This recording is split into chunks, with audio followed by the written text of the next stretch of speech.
This is modal verb could.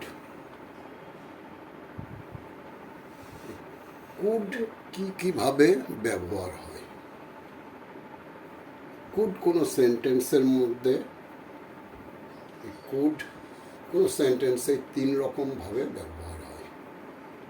যেমন অ্যাবিলিটিতে এর use আছে। কোনো সেন্টেন্সের মধ্যে যদি এটা বোঝা যায় যে কারোর কোনো অ্যাবিলিটি বোঝাচ্ছে, অ্যাবিলিটি মানে ক্ষমতা, তার ইন্টারনাল পাওয়ার, সেটাকে যখন বোঝাবে তখন আমরা বলি ওটা অ্যাবিলিটি।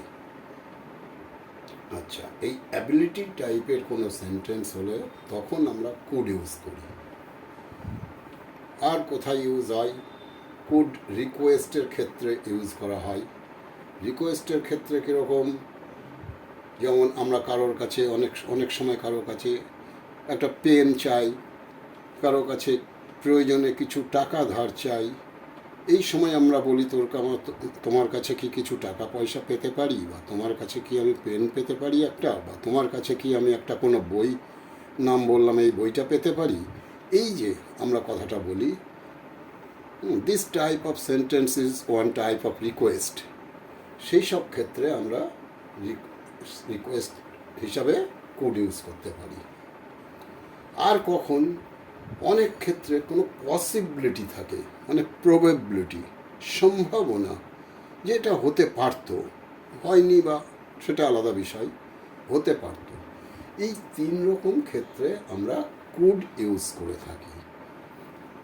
তাহলে এই যে কুড, তাহলে আমি একটা একটা করে এখন এক্সাম্পল দিয়ে এখানে দেখিয়ে দেবো। এখানে এক্সাম্পলগুলো আমি লিখে নিয়েছি, এবার তোমাদের আমি এটা বুঝিয়ে দিচ্ছি। যেমন অ্যাবিলিটি, এই অ্যাবিলিটির উপরে এটা 1, 2, 3 তিনটে নাম্বার করা হয়েছে। এখানে 1, 2, 3 তিনটের জন্য তিনটে সেন্টেন্স লেখা হয়েছে। তাহলে অ্যাবিলিটির সেন্টেন্স কী ধরনের হয়? এখানে যে সেন্টেন্সটা লেখা আছে সেটা হি কুড ডু দ্য সাম, মানে হচ্ছে সে অঙ্কটা করতে পারত, তার মানে বা করতে পেরেছিল, সে অঙ্কটা করতে পেরেছিল। তাহলে কি দেখা যাচ্ছে যে ওর ভেতরে অ্যাবিলিটি ছিল অঙ্কটা করার মতো, তার জন্যই সে পেরেছিল। এই ক্ষেত্রে আমি এই টাইপের অন্য কিছু লিখতে পারতাম, যে he could help the old man. আচ্ছা, he could pay the money. এরকম ধরনের অনেক সেন্টেন্স হয়। একটা সেন্টেন্স হিসাবে এখানে একটা সেন্টেন্স দিয়ে এক্সাম্পল দেখানো হয়। এবার এই টাইপের অনেক সেন্টেন্স বানানো যেতে পারে। তাহলে অ্যাবিলিটি, এখানটাই বোঝা যাচ্ছে যে তার ভেতরে অ্যাবিলিটি ছিল অঙ্কটা করার, মানে ক্ষমতা ছিল, সেই জন্যই সে করতে পেরেছিল। নেক্সট চলে আসছি রিকোয়েস্ট। রিকোয়েস্টের জন্য কি সেন্টেন্স লেখা আছে? Could you lend me some money, আমি কি তোমার কাছে কিছু টাকা ধার পেতে পারি। এই যে কথাটা বলছে এটা রিকোয়েস্ট করা। আচ্ছা, আবার অনেক সময় এটাকে পারমিশনও বলা যেতে পারে। যেমন could I use your phone, আমি কি তোমার ফোনটা ব্যবহার করতে পারি।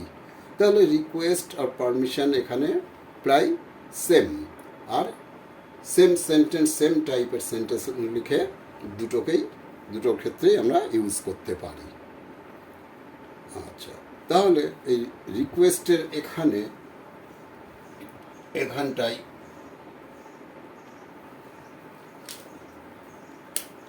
পারমিশন লিখে নেওয়া যেতে পারে।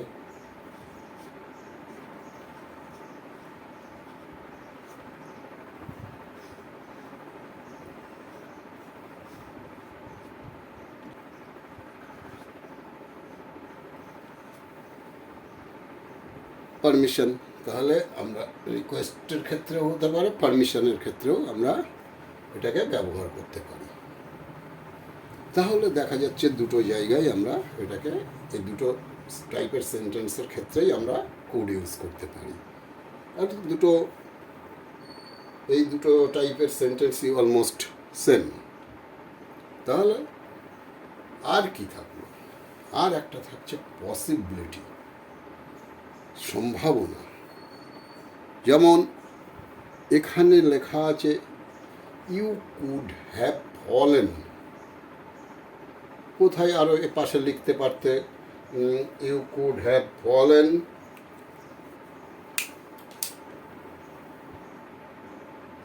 এখানে আরও কিছু লেখা যায় into the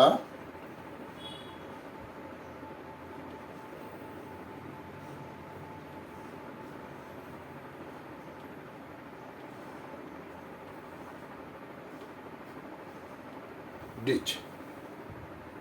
You could have fallen into the ditch. Ditch হচ্ছে কোনো গর্ত টাইপের আর কি, ছোটোখাটো। তাহলে তুমি পড়ে যেতে পারতে ওই গর্তটার মধ্যে। এই যে পড়ে যেতে পারতে, এই কথাটা হচ্ছে পসিবিলিটি, মানে প্রবাবিলিটি। তাহলে এই টাইপের আরও অনেক কথা হতে পারে, অনেক সেন্টেন্স তৈরি করতে পারে। You could have done this job, you could have pay your electric bill last month, এরকম ধরনের তোমরা যত ইচ্ছা সেন্টেন্স বানাতে পারবে। জাস্ট একটা করে আগে এক্সাম্পল শিখে নিতে হয়। আর মেনলি যেটা হচ্ছে সেটা হচ্ছে কুডের ইউজ। কুড হচ্ছে one type of modal verb, এবং সেটাকে আমরা কিভাবে ইউজ করব। তাই এই তিনটে জিনিস মাথায় রাখলে অ্যাবিলিটি, রিকোয়েস্ট, পসিবিলিটি।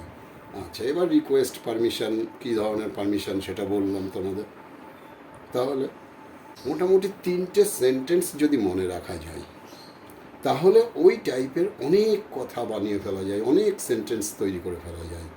তো এইটাই হচ্ছে কুডের ব্যবহার। আর মোডাল ভার্ব যেন তো অনেক রকমের হয়, আর মোডাল ভার্ব খুব ইম্পর্ট্যান্ট একটা গ্রামারের পার্ট, তাই এটা জানা খুব জরুরি। তাই এইভাবে যদি তোমরা একটু একবার একটু প্র্যাকটিস করে নাও, তাহলে আর আশা করি তোমাদের কোনো রকম প্রবলেম হবে না। আগের দিন তোমাদের উড দেখানো হয়েছে, আজকে কুড।